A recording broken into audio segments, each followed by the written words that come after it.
이 새끼들이 신고했을 거야. 그냥 족밥이었는데?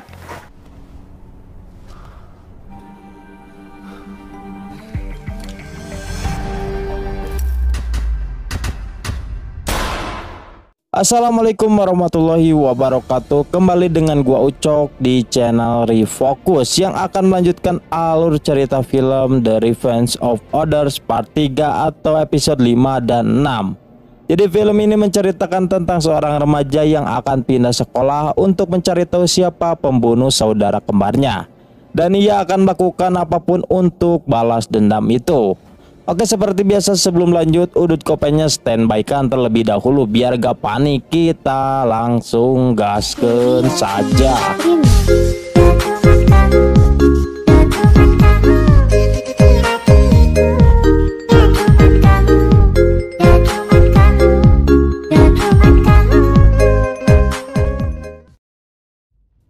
Di episode kemarin Chanmi mendapatkan surat misterius lagi. Di dalam surat itu Chanmi disuruh untuk pergi ke lapangan tembak jika ingin mengetahui semua rahasia.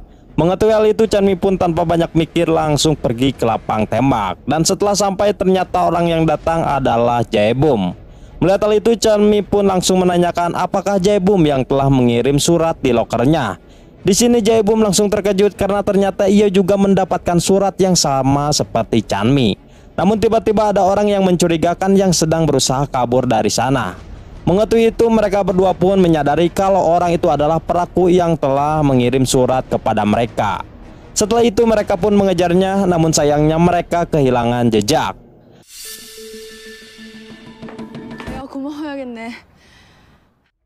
Kemudian Chanmi dipanggil oleh polisi yang saat itu pernah menyelidiki kasusnya Wonsu. Di sana detektif J membawa partnernya yang bernama Yosef. Lalu detektif J meminta maaf karena sebelumnya tidak mendengarkan omongannya Chanmi mengenai kasus kakaknya yang telah dibunuh, bukannya bunuh diri. Mendengar itu Chanmi pun tidak menanggapinya dan ia langsung meminta mereka berdua untuk menemukan ponselnya Wonsu. Lalu detektif Yosef menanyai tentang orang-orang yang mungkin mempunyai masalah dengan Wonsu.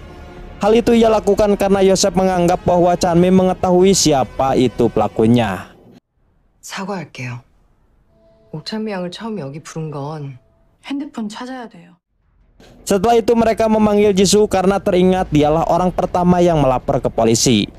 Di sini detektif Yosef terlihat seolah-olah menuduh Jisoo sebagai pelaku yang telah membunuh Wonsu. Karena sebelumnya Jisoo pernah bertengkar hebat dengan Wonsu. Mendengar itu Jisoo pun menjelaskan kalau ia memang pernah bertengkar, namun bukan ia yang membunuhnya. Lalu Jisoo juga mengatakan kalau Wonsu dulu pernah menantangnya untuk baku hantam. 박원석이 한번 붙자고 하더라고요. 한번 싸웠다고 죽이진 않아요. Setelah itu detektif J menanyakan tentang teman akrabnya Wonsu. Jisoo menjawab kalau Oh Sung adalah teman baiknya Wonsu. 기호성인 것 같은데요. Di tempat lain terlihat Oh Jung mulai masuk lagi ke sekolah dan di sana ia sedang bersama So Hyun. Saat akan pergi ke kantin tiba-tiba Oh Jung merasakan mual-mual. Kemudian scene berpindah kepada Jisoo yang sedang menjenguk ibunya di rumah sakit. Di sana ibunya menangis karena tidak bisa membahagiakan Jisoo. Lalu ia juga berharap agar anaknya menjadi orang yang sukses.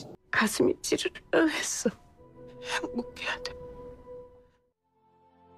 Kemudian malam harinya Chanmi meminta Jisoo menemaninya untuk pergi ke rumah orang tua angkatnya Wonsu. Di sini Chanmi ingin mengambil barang-barang Wonsu serta memberitahu mereka kalau Wonsu tidak melakukan bunuh diri melainkan telah dibunuh.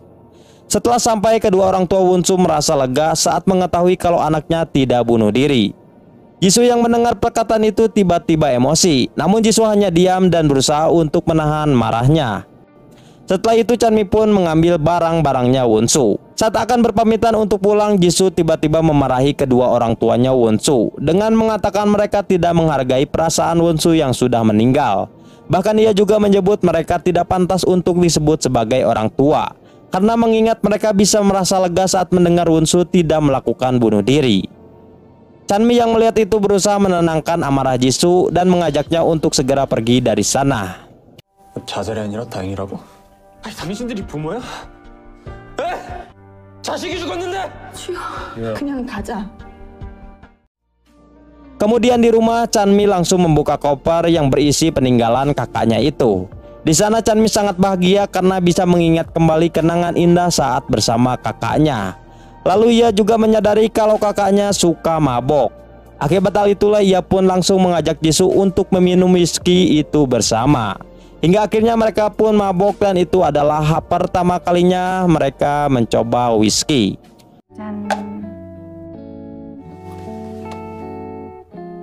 Lalu Jisoo mengatakan kalau ia tahu alasan mengapa Wonsu selalu meminum whisky, dan itu disebabkan karena Wonsu ingin enjoy untuk melewati semua masalah dalam hidupnya. Mendengar itu Chanmi pun menjawab kalau ia sudah tahu bahwa kakaknya merupakan orang jahat dan reputasinya sudah buruk di mata orang lain. Namun Jisoo meyakini bahwa Wonsu adalah orang baik. 안 좋고 욕 먹고 다닌 거 알게 됐으니까. Lalu Jisoo melihat-lihat semua barang milik Wonsu dan ia menanyakan apakah orang yang telah mati hanya akan meninggalkan barang-barang seperti ini. Kemudian ia pun pergi dari sana untuk mencari angin segar. Dan ternyata Jisoo menangis karena teringat dirinya sebentar lagi akan meninggal karena penyakitnya. Tidak lama kemudian Chanmi datang dan langsung memeluknya agar Jisoo bisa tenang.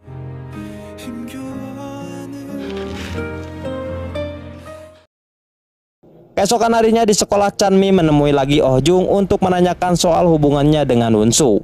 Lalu Oh Jung mengatakan kalau ia sebenarnya bukan pacarnya Wonsu. Mendengar itu Chanmi pun terkejut dan ia langsung menunjukkan foto Wonsu saat bersama Oh Jung. Melihat itu Oh Jung pun menjelaskan kalau ia telah meminta Wonsu untuk menjadi pacar palsunya. Dan hal itu Oh Jung lakukan agar ia bisa masuk agensi artis. 아니야. 나 걔 여친 아니야. 어? 짝퉁 남친 한번 해줄? 사귄 적 없어. 나 진짜 남친 있어. Lalu Chanmi menanyakan tentang mereka berdua yang pernah makan kerang bareng. Mendengar itu Oh Jung menjawab kalau ia tidak berani untuk makan kerang karena ia alergi terhadap kerang. Kemudian Oh Jung mengajak Jisoo dan Sohyun untuk makan bareng. Di sana Oh Jung memberitahu mereka kalau ia sedang hamil 3 bulan. Awalnya mereka menganggap kalau Oh Jung sedang bercanda. Namun Sohyun yang teringat kembali dengan Oh Jung yang pernah muntah, akhirnya ia pun terkejut dan mempercayainya. 임신 12주. 너 진짜야? 싫어요. Setelah itu Oh Jung menunjukkan hasil USG-nya kepada Jisoo dan Sohyun. Terlihat Oh Jung biasa saja meskipun dirinya hamil di luar nikah. Di sini Oh Jung tidak mau memberitahu mereka tentang siapa ayah dari anaknya itu. Lalu Oh Jung juga memutuskan akan keluar dari sekolahnya setelah musim panas berakhir. 여름방학까지만 다닐까 하고. 아주 계획적이다. Di tempat lain terlihat Chanmi pergi ke coffee shop. Di sana ia langsung terkejut setelah mengetahui kalau coffee shop ini sering dikunjungi oleh kakaknya. Dan ternyata 6 bulan yang lalu Wonsu pernah mengirim pap saat berada di kafe itu. Lalu Chanmi menunjukkan foto Wonsu kepada pemilik coffee shop dan menanyakan apakah pemilik itu mengenalinya. Di sini pemilik itu tidak tahu, namun tiba-tiba anaknya yang bernama Sejin mengatakan kalau ia mengenali Wonsu. Mendengar itu Chanmi pun langsung mengajaknya ngobrol berdua. 학생 아시겠어요? 박원석인데. Di sini ternyata Sejin merupakan teman sekelas Wonsu saat kelas 1. Namun saat naik ke kelas 2, Sejin memutuskan untuk pindah sekolah karena mengingat dirinya bulan depan akan pindah ke luar negeri. Lalu Sejin menanyakan mengapa Chanmi bisa kenal dengan Wonsu. Mendengar itu Chanmi pun beralasan kalau ia bisa kenal dengan Wonsu saat di klub menembak. 아, 그 원석이랑은 1학년 때 같은 반이었어. 그래서 SNS로 대화 자주 하는 편이었어가지고. Lalu Sejin mengatakan kalau Wonsu adalah orang yang baik yang selalu menolongnya. Mendengar itu Chanmi merasa kebingungan karena yang ia tahu kakaknya adalah orang jahat. 나한테 은인이었고 나도 아직 원석이가 많이 생각나. 원석이 너무 좋은 애였어. Kemudian scene berpindah ke masa flashback yang dimana Sejin selalu dibully oleh Sajum. Di sini Sejin hanya bisa pasrah karena ia takut untuk melawan Sajum. Namun suatu hari Sejin dibully lagi dengan disiram menggunakan susu ultra yang sudah basi.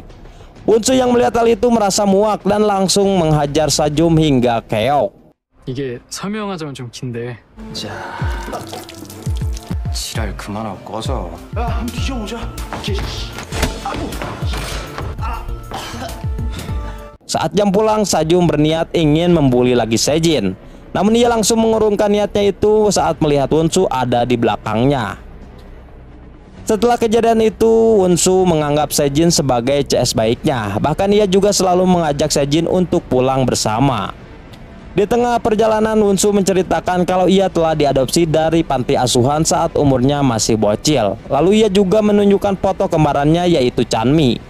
Mengetahui itu, Sejin menjawab kalau dirinya juga merupakan anak adopsian yang bernasib sama seperti Won-soo. Kemudian scene berpindah kepada Oh Jung yang sedang mengajak So Hyun pergi ke rumah sakit untuk mengecek kandungannya.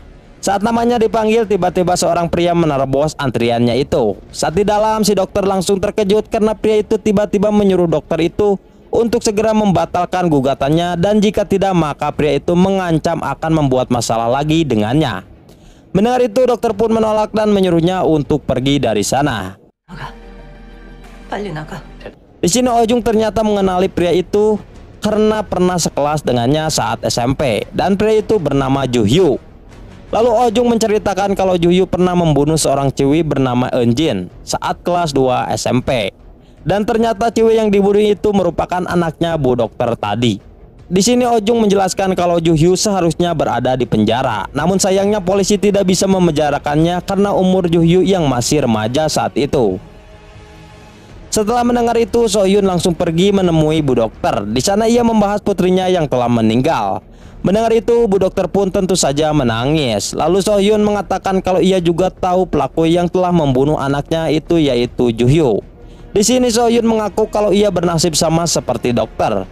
Dan So Hyun juga berpendapat kalau orang-orang brengsek seperti itu pantas diberi hukuman. Lalu So Hyun menawarkan bantuan jika Bu Dokter ingin membalaskan dendam kematian anaknya itu. 계획적이고 잔인한 범죄를 용서하면 안 됩니다. 억울한 일 당한 사람입니다. Kemudian scene berpindah ke masa lalu yang dimana Eun Jin terlihat pulang sekolah. Namun di tengah perjalanan, Ju Hyu tiba-tiba menghadangnya dan langsung menusuk perutnya beberapa kali menggunakan pisau. Dan alasan Ju Hyu melakukan itu karena sebelumnya Eun Jin pernah menolaknya ketika diajak berkencan. Dan kejadian itu ternyata dilihat langsung oleh Bu Dokter. Lalu ia turun dari mobil dan langsung menghampiri anaknya yang sudah tidak bernyawa lagi. Setelah itu Ju Hyu dengan wajah tanpa dosa langsung menyuruh Bu Dokter untuk melaporkannya kepada polisi. Di sini Ju Hyu menjelaskan ia tidak takut dipenjara karena umurnya yang masih remaja. Kemudian scene berpindah lagi kepada Jae-bum yang mendatangi tempat latihan tinju untuk melihat Jisoo berlatih. Lalu pelatihnya Jisoo menghampiri Jae-bum dan menawarinya untuk daftar jadi petinju. Namun Jisoo tiba-tiba mengatakan kalau Jae-bum tidak bisa melakukannya, dengan alasan Jae-bum harus fokus untuk belajar. Ketika di luar, tiba-tiba Jae-bum dipajak oleh berandalan sekolah. Jisoo yang melihat hal itu langsung menyuruh berandalan itu pergi jika tidak mau bonyok. Mengetahui itu, akhirnya berandal itu pun pergi dari sana karena takut melihat Jisoo. 아저씨. 야, 가라. Lalu Jae-bum mengajak Jisoo ke tempat area balap dan itu ia lakukan sebagai bukti terima kasihnya kepada Jisoo yang telah menolongnya. Di sana Jisoo sangat senang karena ia baru pertama kali merasakan naik mobil balap. Lalu Jae-bum menyuruh Jisoo untuk membawa mobilnya. Mendengar itu Jisoo terkejut karena ia tidak bisa membawa mobil. Mendengar itu Jae-bum pun berjanji akan mengajarkan Jisoo sampai bisa. Hingga akhirnya Jisoo pun bisa mengendarai mobil itu dengan baik. 야 죽인다. 오늘 스트레스 날렸다. 덕분은 뭘? Malam harinya Jae-bum terkejut saat melihat ada sebuah buku di kamarnya. Padahal sebelum ia mandi buku itu tidak ada di sana, dan ternyata buku itu milik perpustakaan sekolahnya. Mengetahui itu Jae-bum langsung turun ke bawah untuk memastikan apakah ada orang yang telah masuk ke rumahnya. Namun ibunya mengatakan kalau rumah itu tidak ada siapa-siapa kecuali mereka berdua. Setelah itu Jae-bum kembali lagi ke kamarnya dan ia terkejut lagi saat melihat kunci mobil berpindah tempat dengan sendirinya. Lalu Jae-bum membuka buku itu dan ia terkejut-kejut saat melihat sebuah foto bersama Won-soo. Namun di sini Jae-bum tidak bisa mengingatnya karena ingatannya masih belum pulih. 누구지? Di tempat lain So Hyun menawari pekerjaan baru kepada Jisoo, yang dimana pekerjaan itu Jisoo harus memberikan pelajaran kepada Ju Hyu agar mau meminta maaf kepada Bu Dokter. Lalu So Hyun mengatakan kalau bayaran pekerjaan itu sangat besar dan uang itu pasti cukup untuk membayar tagihan ibunya selama 6 bulan di rumah sakit. Mendengar itu Jisoo pun tanpa banyak mikir langsung menerimanya. Lalu Sohyun menjelaskan kalau ia akan mencari dulu informasi dan waktu yang tepat agar Jisoo bisa beraksi. Di sini Sohyun juga meminta agar Jisoo tidak berlebihan kepada Juhyu karena teringat tindakan Jisoo sebelumnya sangat sadis. 그 새끼 동선 따서 언제 어디 살지 정하자. 너무 심하게 한 거 아니야? Keesokan harinya Jae-bum memberikan tiket nonton basket kepada Jisoo. Di sana Jisoo pun sangat senang dan ia bersedia untuk pergi ke sana. Lalu Osung yang melihat keakraban mereka merasa iri kepada Jisoo. Saat jam istirahat, Jae-bum menanyakan foto yang ia temukan semalam kepada Osung. Osung yang melihat itu langsung terkejut dan bergegas menyembunyikannya karena foto itu adalah Won-soo. 얘가 누구야? 얘가 박원석이라. Di tempat lain, Sohyun akhirnya mengetahui kalau Juhyu bekerja di tempat bengkel. Bahkan dia juga tahu kalau Juhyu akan pindah ke luar negeri saat esok harinya. Mengetahui itu, Sohyun pun langsung memberitahu Jisoo untuk segera beraksi pada malam ini juga. Awalnya Jisoo sempat menolak karena ia telah berjanji kepada Jae-bum untuk menonton pertandingan basket. Namun setelah mengetahui kalau Juhyu akan pindah besok hari, akhirnya Jisoo pun terpaksa harus membatalkan nonton basketnya bersama Jae-bum. 오늘 하면 될 것 같아. 오늘 밤 하자. 준비할게. Lalu ia nge-WA Jae-bum dan beralasan kalau ia tidak bisa pergi karena ada urusan keluarga yang sangat penting. Kemudian malam harinya Jisoo pun beraksi dan sebelum masuk ia menyemprotkan cairan kepada CCTV agar buram. Dan setelah itu Jisoo pun langsung menghajar Juhyu. Saat Juhyu diikat, Jisoo langsung membahas tentang engine yang telah dibunuh olehnya. Lalu Juhyu mengakui kalau ia memang pelakunya. Mendengar itu Jisoo pun langsung menendangnya hingga ngaclang. Setelah itu Jisoo menyuruhnya untuk meminta maaf kepada bu dokter dan jika tidak Jisoo akan membunuhnya. Lalu Jisoo mengancam akan memotong dulu jarinya agar janjinya bisa dipegang. Dan ternyata Jisoo tidak melakukannya karena itu hanya gertakan saja. Setelah itu Jisoo pun pergi dari sana.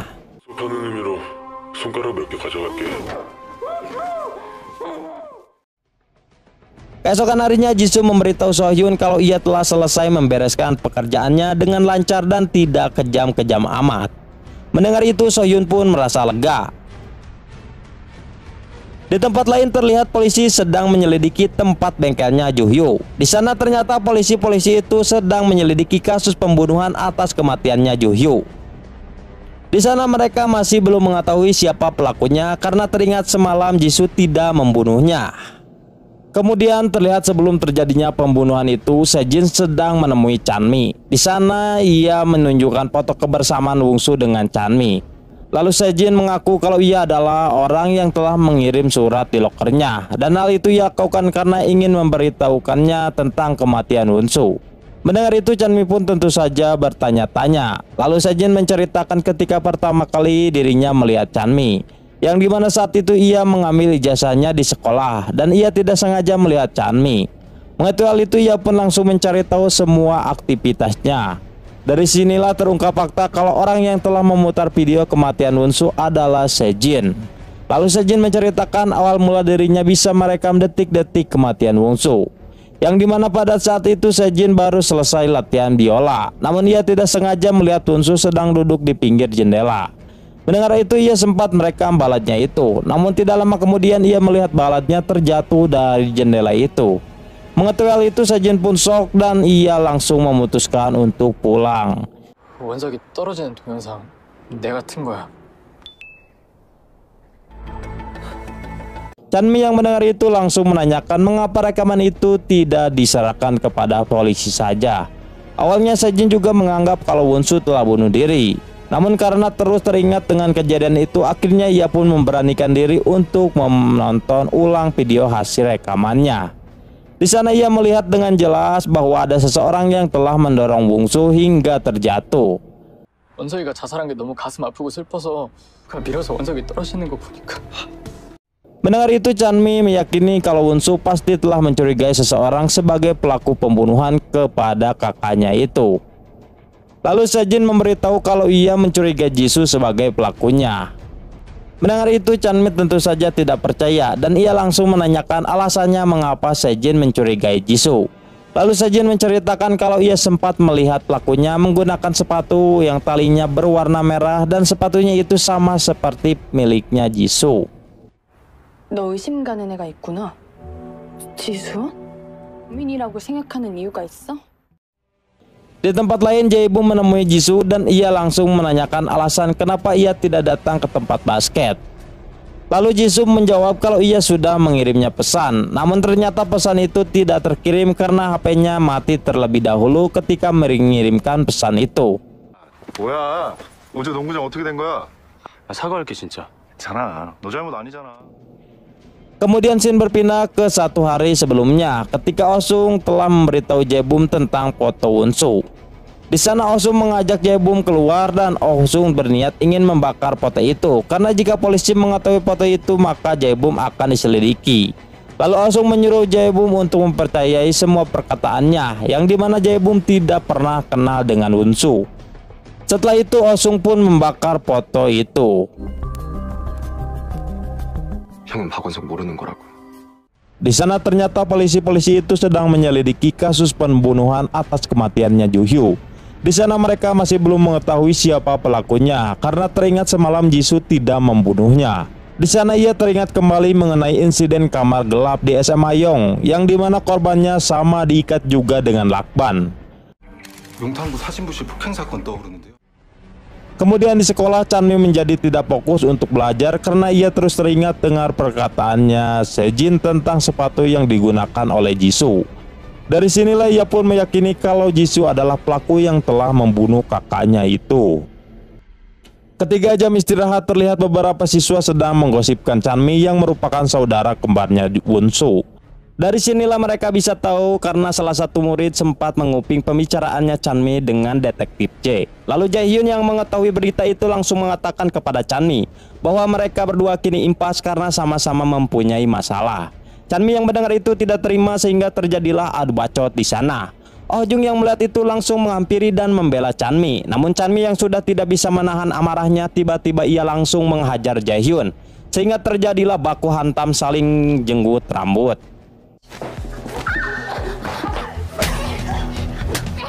Hingga akhirnya Jae-hyun pun bonyok karena terus diperak-perak oleh Chanmi. Akibat kejadian itu, ibunya Jae-hyun meminta kepada kepala sekolah untuk mengeluarkan Chanmi dari sekolah itu. Di sisi lain, Chanmi yang akan pulang tiba-tiba ditanyai oleh Oh Jung dan So Hyun mengenai dirinya yang sekarang diskors oleh guru. Lalu Chanmi menjawab kalau ia diminta guru untuk jangan masuk dulu sekolah beberapa hari ke depan. Dan ia juga diminta harus memperbaiki sikapnya jika tidak mau di SP3 atau di DO dari sekolah. Setelah itu mereka berdua mengajak Chanmi untuk jajan seblak bareng. Lalu Oh Jung menceritakan kalau Won-soo merupakan orang baik yang suka menabung di warung. Bahkan Won-soo juga sering membantu orang lain yang mendapatkan pembulian. Namun tiba-tiba sikapnya langsung berubah ketika Won-soo mengenali Oh-sung. Lalu Oh Jung juga menceritakan ketika dirinya melihat langsung pembicaraannya Oh-sung yang sedang mempengaruhi Won-soo. Yang dimana saat itu Oh-sung menyuruh untuk menghentikan insomni yang mengaku dihamili olehnya. Awalnya Won-soo sempat menolaknya, namun ketika diancam akhirnya Won-soo pun menyetujuinya. 1학년 때까지만 해도 애가 참 괜찮았거든? 요성이 박원석을 조종했다 확 바뀌더라. 애들 때리기도 하고. Singkat cerita, detektifnya sedang menginterogasi Sajum terkait ciri-ciri pelaku yang telah mengajarnya. Lalu Sajum menceritakan kalau ia sempat mencium aroma si pelaku yang memiliki bau mesin dan alkohol rumah sakit. Lalu ia juga menceritakan kalau pelakunya memiliki pukulan yang sangat kuat dan kencang. Detektif J yang mendengar itu tiba-tiba pikirannya menuju kepada Jisoo. 그 기름 냄새랑 원펀치에 기절했다니까요?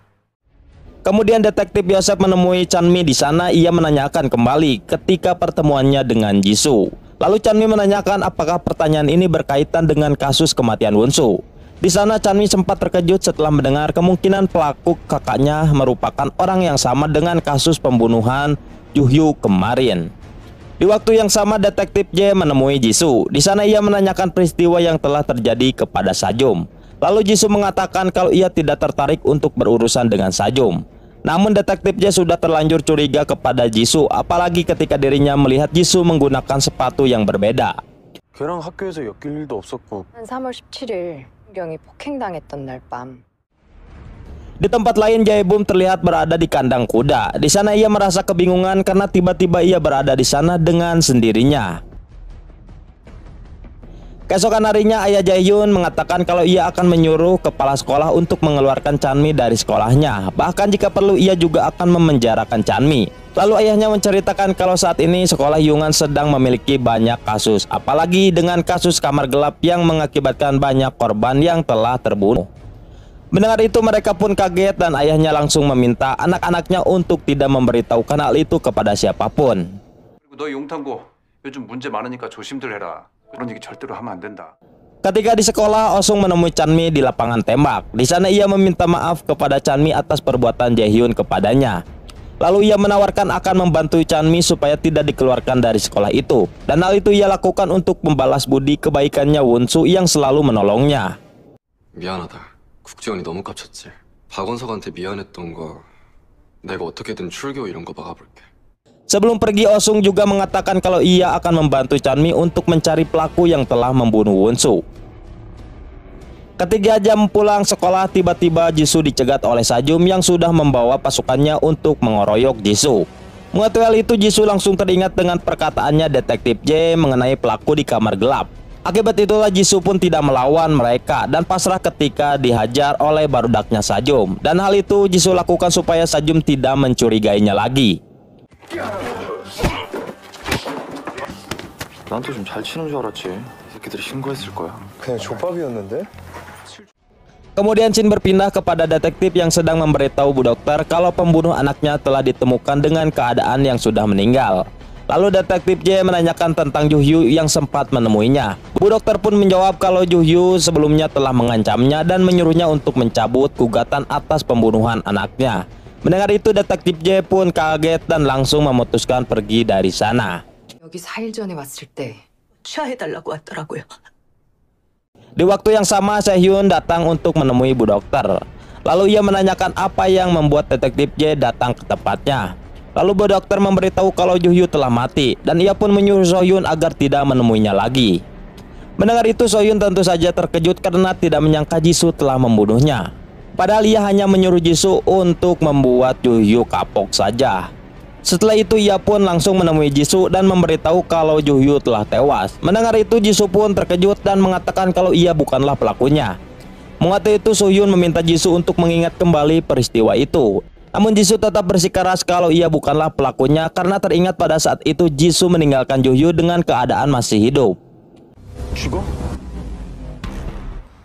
아, 살아 있었다고. 내가 그런 거 아니야. 아! Di tempat lain, Osung sedang menemui ayahnya dan meminta agar Chanmi tidak dikeluarkan dari sekolahnya dengan alasan Jaehyun juga ikut bersalah. Kemudian Shin berpindah kepada detektif J yang sedang mengamati rekaman CCTV yang menunjukkan pelakunya menggunakan tas ransel. Di sini detektif J menyadari kalau tas itu berisi alat-alat kejahatan. Namun tiba-tiba detektif J terdiam karena teringat perkataan Sajum. Akibat hal itulah ia pun menyimpulkan kalau kasus pembunuhan ini mengarah kepada Jisoo. Mengetahui itu mereka pun langsung bergegas pergi ke tempat bowling untuk menemui Jisoo. Namun sayangnya mereka tidak menemukan apapun di loker Jisoo. Di sini Jisoo ternyata telah menyimpan tasnya di loker latihan tinju. Mengetahui itu Jisoo pun langsung bergegas ke tempat latihan tinju karena ingin membuang tasnya itu. Namun ternyata detektif J mengetahui itu sehingga ia pun langsung menyusulnya. Ketika sampai Jisoo terkejut-kejut karena detektif J telah sampai lebih dahulu dibandingkan dengannya. Namun lagi-lagi detektif J tidak menemukan apapun.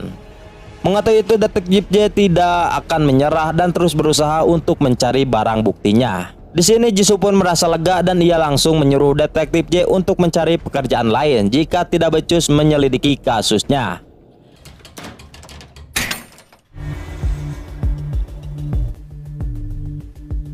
잘 못하겠으면 직업 바꿔보세요.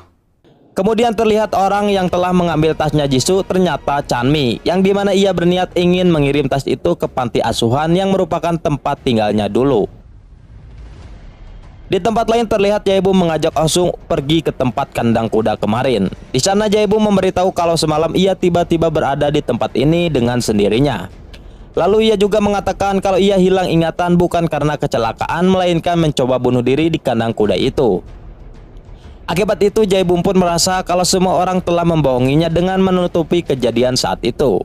Lalu Jae-bum menanyakan apakah dirinya yang telah membunuh Won-soo. Mendengar itu Oh-sung pun langsung terdiam dan tidak berkata apa-apa. 공포 속에서 하나 건진 게 있어. 여기 승마장에서 자살하려고 했던 거야. 박원석 죽인 거 나니? Keesokan harinya Chanmi memutuskan untuk pergi ke panti asuhannya.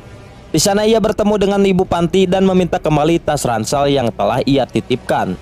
Setelah itu Chanmi pergi ke dermaga untuk menikmati senja. Di tempat lain Jisoo menemukan selembar surat di lokernya yang menyuruhnya untuk pergi ke Busan. Melihat itu Jisoo pun menyadari kalau orang yang telah mengambil tasnya adalah Chanmi. Akibat itulah ia pun tanpa basa-basi langsung bergegas pergi ke sana. Setelah itu Jisoo pun sampai ke lokasi yang telah ditentukan oleh Chanmi. Di sana Jisoo menyuruhnya untuk keluar, namun ternyata Chanmi sedang menyiapkan pistolnya karena berniat ingin membunuhnya. Lalu Jisoo menjelaskan kalau ia bukanlah pelaku yang telah membunuh Won-soo. Namun Chanmi yang terlanjur emosi langsung menodongkan pistol itu ke hadapannya. Dan film pun bersambung, kita lanjut ke part terakhir cuy. Mantap. 야 옥찬미 뭐 하는 거야?